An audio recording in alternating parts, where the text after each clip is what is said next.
The client lifecycle in sales is something that is really important that we understand because fundamentally, it's the major part of what we do. So the service that we deliver and understanding the cycle that we are working with people to get the service, right?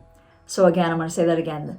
So what we need to understand is the life cycle, lead generation starts, and then how do we go all the way through to keep them a client over time, right? These are things that we fundamentally need to understand as real estate agents. And then when we understand this, we want to kind of write it down. And why do we want to say that? Write it down and have a framework is because then we want to mirror this into our CRM system or whatever it is that you're doing to keep track of all the people that you work with.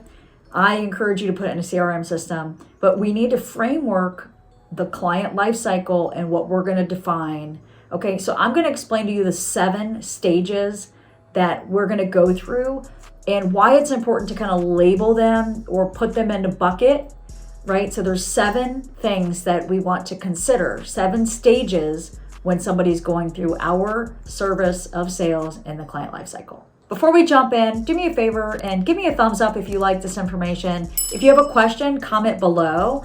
And if you would like to reach out to me and get access to free training or know about upcoming training where you can learn more about this, also leave me a comment below. You can email me to this email, kim@kimbarber.com, and I'll be happy to get back with you. Again, let's move forward. I'm Kim Barber with Kim Barber Group and eXp Realty, and I've helped thousands of owners and agents with real estate since 2004. So understanding the client lifecycle will then help us to organize our database or organize whatever it is that you're doing to keep track of all of the leads that you're bringing in. So let's talk about the stages. First of all, I want to say that this stage, I'm going to call the sphere of influence. That term, sphere of influence, is used very loosely, and I'm going to give you my definition. I see different people using it, and the way that I use it is my sphere of influence, which I'm doing a circle, are all the people in this circle that I actually know. They're like in my circle, right? In my circle. And they're the people that I actually know that like me, that trust me, who I like them.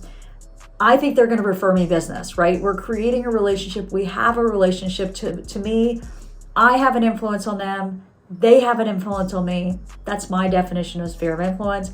I throw my past clients in there so that once we do business together, they know me, I know them, we like each other. Hopefully they're going to refer me business. Okay.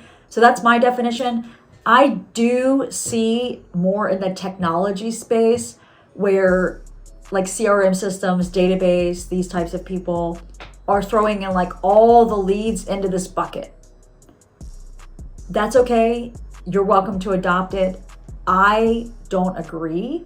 It's my opinion. And I don't agree because I don't really feel like a new lead that's just come in that I have much influence on them. Not yet. Right? And so that's my definition. So I don't consider it all the thousands of people in my Facebook or my database or wherever you want to say, like if I added all them together, we're talking like 10,000 plus people. I don't know 10,000 plus people and, genuinely know them. So anyway, so that's the first thing. So the sphere of influence is typically where when we start a business, that's typically where we start. Who do we know that could help us grow our business? Doesn't matter what you're selling, doesn't matter what you're doing. I'm in real estate. That's the sphere of influence. That's the first stage of the life cycle in this example. So again, there's going to be 7. Then let's go down the phases, right? So then there's a new lead. So if you look at the sales funnel, right? If you take a peek at the sales funnel, you're going to see the top of the funnel, right? And then that top is a big toilet bowl kind of looking circular, and all the leads come in. They come in as a new lead, and then they're going to go down to stage number 2, which is a prospect. And they're going to jump through, but I'm going to make this easy, right? Sphere of influence, new lead, prospect, active lead, client, under contract, closed, or you can call it past client. Then hopefully they're going to jump into here, and then they're going to do it again, right? They're not going to become a new lead. but they may want to buy and sell again, right? And they're going to tell you that. They're going to stay a sphere, but when they jump from here, they're saying, oh, I'm your friend, right? I'm your friend. They already know that. So I'm your friend, like this finger thing. I'm your friend, and I'm going to buy and sell again. They become an active lead, right? So we move them from the sphere status to an active lead who hopefully becomes a client, who hopefully goes under contract, who becomes a past client, and then you jump back in, right? So that's the client life cycle. Again, I'm going to say that number one, they come in the funnels and we want to drip them down. So number one, sphere, people we know, new leads, prospects, active lead, goes under contract, closes, becomes back to the sphere, right?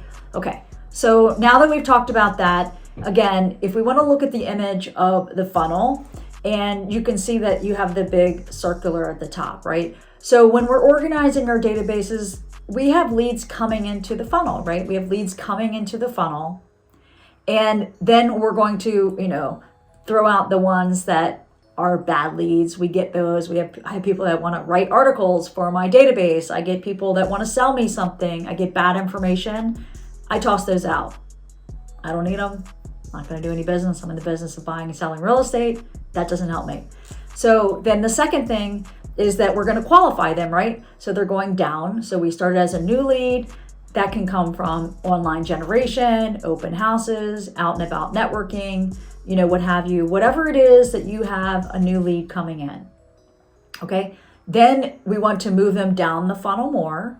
So I'm talking to a prospect and the prospect says, actually, I'm thinking about buying and selling, and I'm going to give you the time frame. I want to get the time frame. I'm going to move them into an active lead. For me, I have automated campaigns that once they say they're within 24 months, then I have an automated campaign that will start to do specific time frames, specific information, and help me keep track of them over that time period.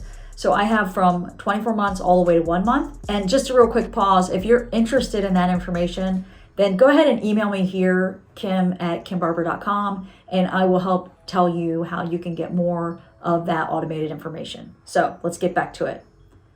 When somebody tells you when they're hoping to buy and sell, go ahead and move them into active. Make sure that they are actively looking at your website. You're giving them properties. You have routine calls, okay? This then goes to, the goal is to go from active to client, under contract, close, past client, back to sphere. So I don't need to explain these. These are obvious. So we want to go, again, name those 7, give yourself some boundaries. I have them written down. That way, when you're organizing your CRM system or whatever it is that you're using, I would encourage you to use those 7. The other thing that's really important is to watch the metrics and the analytics. So if you have a bunch of new leads and prospects not going into active, what's going on, right? You have a problem here that you want to take a look at. If you have a bunch of actives that aren't going into clients, what's the problem? You want to take a look at that, right? Is this a conversion? Am I not keeping track of them, which is conversion? Am I getting bad leads? What is it that's happening? Or even worse is if I have clients that aren't going under contract. That's an issue. The last thing is then if you have people that close and you're not bringing them into the sphere, that's an issue. Hopefully you have the whole thing working. That's the goal. And again, if this was helpful for you, please do me a favor and subscribe. And if you have some questions, comment below. Turn on the notifications so you can get our weekly updates. And I'll talk to you soon.